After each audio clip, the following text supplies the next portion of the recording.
Hi, I'm Ira, and this is the story of how I turned my darkest days into my greatest strength.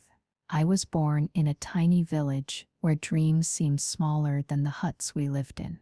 My mother and I shared a little shelter made of mud and straw. My father passed away before I could remember his face, and my mother, whom I called Amma, was everything to me. Amma worked endlessly, doing odd jobs, cleaning, sewing, carrying water, just to bring home a little food. Even when we had nothing, she smiled. That smile gave me strength. I helped by collecting sticks from the forest and selling them in the village market. People liked me because I always tried to help, even when I had so little myself. Then one winter night, everything changed. Amma fell terribly ill. Her skin was cold, her breath shallow. I sat beside her, holding her fragile hand. With a weak voice, she whispered, "Ira, promise me you'll chase education. It's the only way out." I begged her not to leave me, but she simply smiled and closed her eyes forever. For days I was numb. Some kind villagers fed me, but soon I was alone again. Alone, but not broken.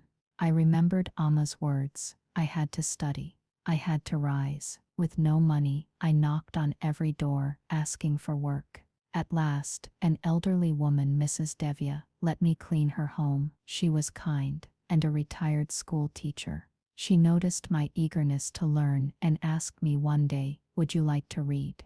Would I?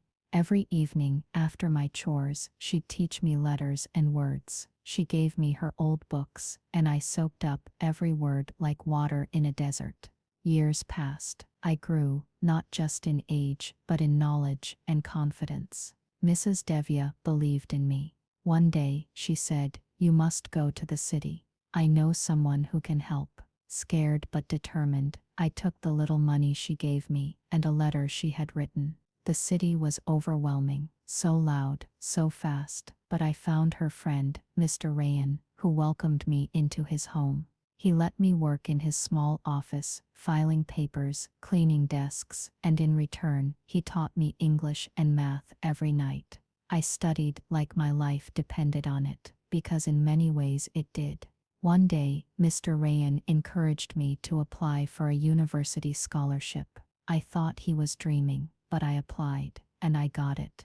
That day, I cried, not out of sadness, but because I knew Amma would have been proud. University was hard, but I worked harder. I made friends, met mentors, and even found someone special, Neil, a kind and thoughtful classmate, who stood by me when things got tough. Years later, I graduated with honors. I landed a job in a big company, bought a cozy home, and yes, married Neil. We now have 2 wonderful kids and a life full of peace and purpose. I often return to my village. I visit Mrs. Devya, bring books for the local children, and speak to girls who feel stuck, just like I once did. My name is Ira, and if I can rise from nothing, so can you.